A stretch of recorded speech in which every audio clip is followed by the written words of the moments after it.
sommes de retour dans cette édition du 29 novembre 2023 du live de TME Finance. Merci beaucoup si vous nous rejoignez à l'instant et merci beaucoup pour votre fidélité. Désormais, il est l'heure de retrouver Daniel Cohen de Lara. Bonjour Daniel.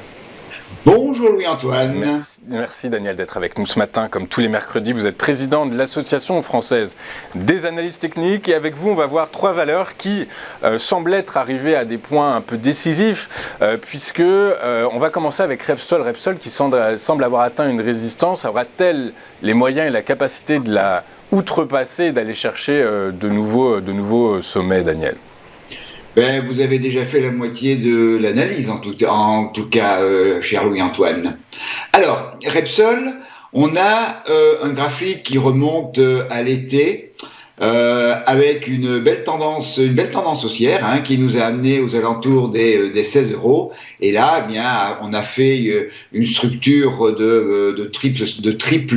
on a fait un triple sommet, ce qu'on appelle un sommet en pince. Et depuis, eh bien, on est rentré dans une tendance baissière parce que, eh bien, on a fait fin septembre un premier sommet, un premier plus bas début octobre, un deuxième sommet mi-octobre plus bas que le premier, et puis on est allé sur un support aux alentours de 13,40 à la mi-novembre, deuxième plus bas que le précédent. Donc on est engagé à ce stade dans une tendance qui est une tendance baissière, d'autant plus que, eh bien, on a cassé la moyenne mobile 200. Sur ce support à 13,40, eh bien, les acheteurs tentent de reprendre la main. Pour l'instant, ils l'ont fait car ils ont pu ramener les cours déjà de 13,40 à 14,10. On a refranchi la moyenne mobile 200 périodes et on est là sur un niveau important qui est à 14,155 €,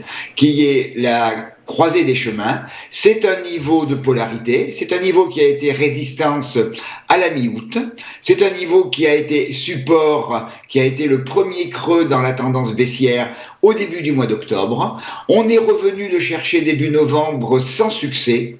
On n'a pas réussi à le franchir. On a même, il a permis le rejet, la présence des vendeurs sur 14,155 a entraîné, eh bien, la baisse des cours jusque vers 13,40 €.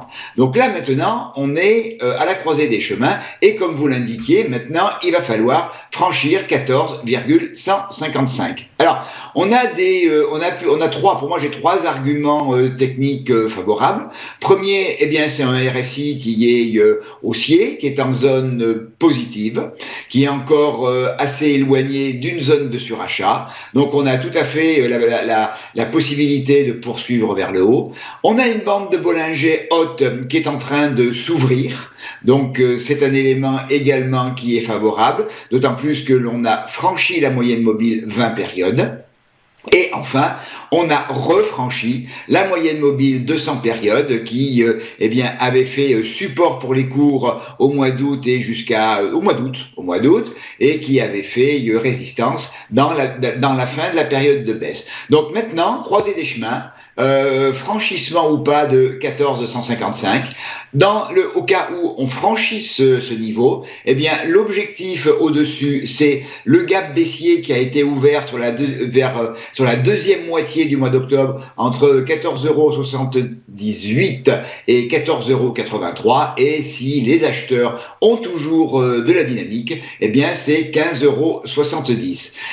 A contrario, la rupture de 13,50 €, qui est cette grosse bougie, ce gros corps de bougie rouge autour du 16 novembre, la rupture de ce niveau, eh bien, invaliderait la petite tendance haussière de court terme que l'on a ouvert autour du 10 novembre.